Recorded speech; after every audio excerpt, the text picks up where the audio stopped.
Our nation can only be as strong as our health, and we're not doing well now. We have twice the chronic disease of Europe and 4 times that of Mexico, Japan, China, and India.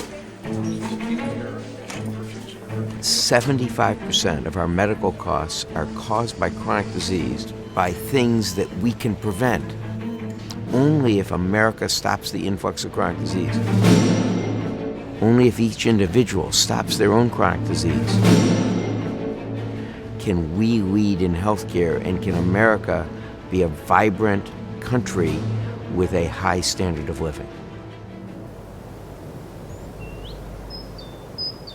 Within creation of health, we're helping to take a person who is not yet sick, has not developed a problem, and prevent them from ever going down the path to sustaining that illness. So as I'm identifying patients with disease, I would have a subset of patients who I couldn't find a cause for the problem. Well, then when I discovered the amazingly strong association between mouth disease and the things that I do treat, like blood pressure, diabetes, heart attacks and strokes, even things like pneumonia, and a whole long list of systemic diseases that can originate from disease in our mouth, that was another turning point in my career. Once I looked inside the mouth, I found the source of a lot of problems in people who otherwise might not have had their problems identified. The mouth and the rest of the body relate anatomically and functionally, and that's why the oral systemic connection is absolutely inherent in the way we're put together. A couple of years ago, a friend of mine, in doing some research for PerioProtect, mixed the dental specimens that we were doing with some of the medical specimens from a wound center. And he called me with a little note of, we have a little problem, would I call him back? So I called him back and he said, well, we think we know what are the dental samples and we think we know what are the medical samples. We figured when we would run that through the sequencer, we would know which ones were which. Here's the problem. The exact same bacteria he was finding in the oral wounds were the exact same bacteria they were finding in systemic wounds. The wounds are the same, which opens an entirely new door for us, because now we can begin to look at how the medical profession deals with wound care and apply that to dentistry. From a disease standpoint, when we have different situations in the mouth, we respond, our body responds with inflammation, and that's where we start the inflammatory cascade that's affecting most of these inflammatory diseases. I want you to think about this. Inflammation, and there's a concept called inflammatory burden. When you get more inflammation in your system, the accumulation of that will have a tipping point where you tend to have inflammatory disease. Inflammatory diseases are heart attacks, strokes, diabetes, rheumatoid arthritis, various cancers, kidney disease, pancreatic cancer. The list goes on and on and on. We're in a state of chronic inflammation, and that's the basis for every disease that everyone has. It's the basis for cardiovascular disease. It's the basis for cancer. When you're dealing with periodontal disease, there's this entire inflammatory cascade going on that people don't understand. When you get a cut, for example, okay, your body is set up to heal that cut, and that goes through a process of inflammatory response to solve the problem and resolve.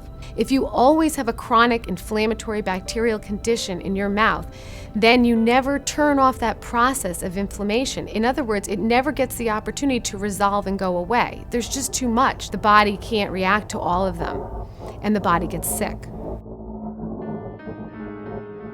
Periodontal disease, periodontitis, gum disease, whatever you call it, it all begins with bacteria. Bacteria are microscopic organisms, and in your mouth, there are billions. Over time, these bacteria can stick together and multiply over and over again. They can then form a colony and join together to create a thick layer called a plaque biofilm. Then, over a short period of time, it can dramatically spread throughout all of your mouth, teeth, gums, tongue, cheeks, everywhere. If there's an opening in your bloodstream in your mouth, the harmful bacteria can enter, causing the body many sicknesses. But there is another problem that occurs in response to the bacteria as your body tries to fight back. Inflammatory cells are triggered to try and kill the bacteria. But bacteria build their own strong defenses and battle back. This microscopic war ensues, and the result? Chronic inflammation. And inflammation is the basis for so many diseases. So bacteria is basically a foreign organism that comes into our body and attacks our body and causes disease. So we say to the dental patient, you have an infection in your gums. The total area of your gums is about the size of the palm of your hand. If you looked at the palm of your hand and you saw an open wound the size of the palm of your hand, would you just decide not to do anything about it?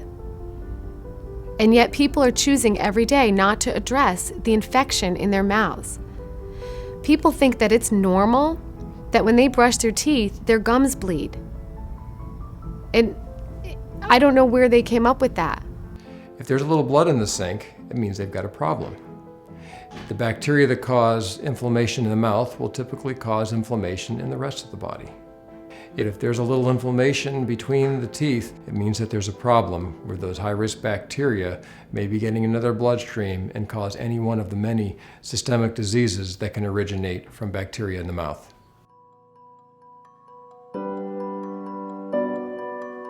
We've always had a keen interest in the health of the mouth in our work to prevent heart attacks and strokes, and that has just intensified as the science has evolved. We now have great science telling us that the cause of arterial disease is inflammation.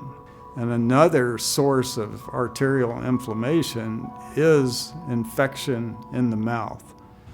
With the most recent study coming out, it actually implies up to 50% or more of acute heart attacks are triggered by oral infection.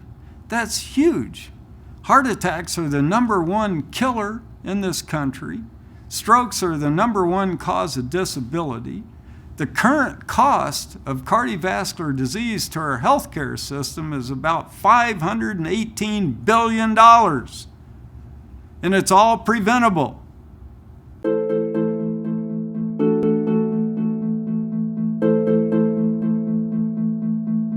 Inflammation sets up a reaction that causes things in our body that makes us less responsive to insulin, which is how we develop type 2 diabetes. So whether it is inflammation from just a fat belly, or whether it's inflammation from gum disease, or whether it's inflammation because you've got a chronic abscess someplace, it causes the same process of a resistance to insulin, which leads to type 2 diabetes, or is the hallmark of type 2 diabetes.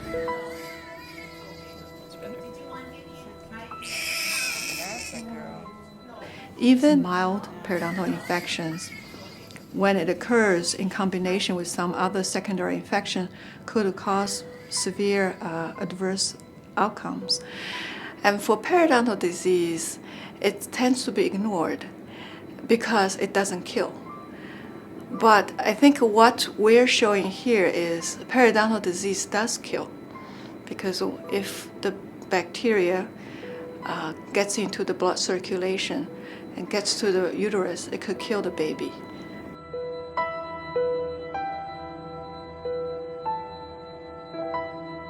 They now tell us that half of America has a condition known as periodontal disease. Well, what it says to me is half the people that now go into surgery have this condition, and we know what can happen with this condition in surgery.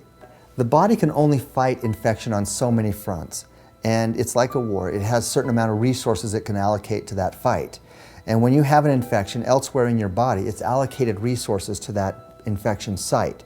And then when you go in and do a surgery, you create another wound, and that wound demands that the body put attention to it too.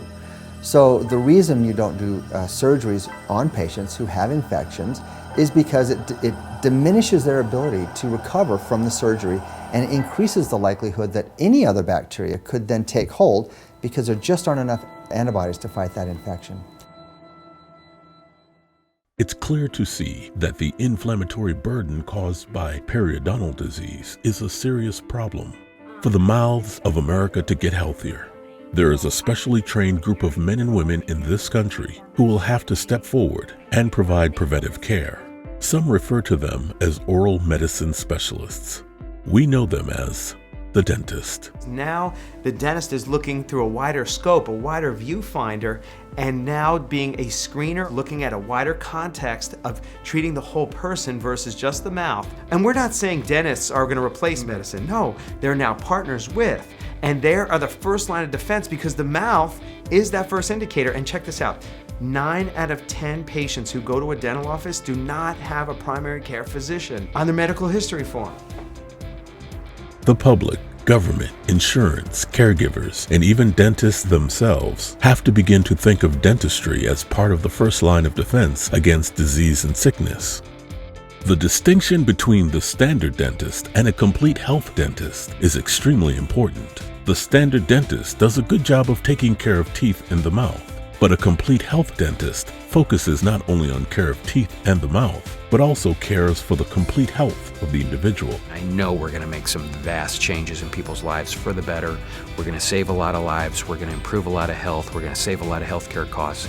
And I have no doubt that the world will be a better place because of all the work all of these passionate individuals are doing. There doesn't have to be any one hero. There just has to be a whole lot of heroes working together. One of the keys in everyone getting healthy is decreasing inflammation. And the most powerful thing we know about decreasing inflammation is taking care of your gums. And dentistry has a key role in that.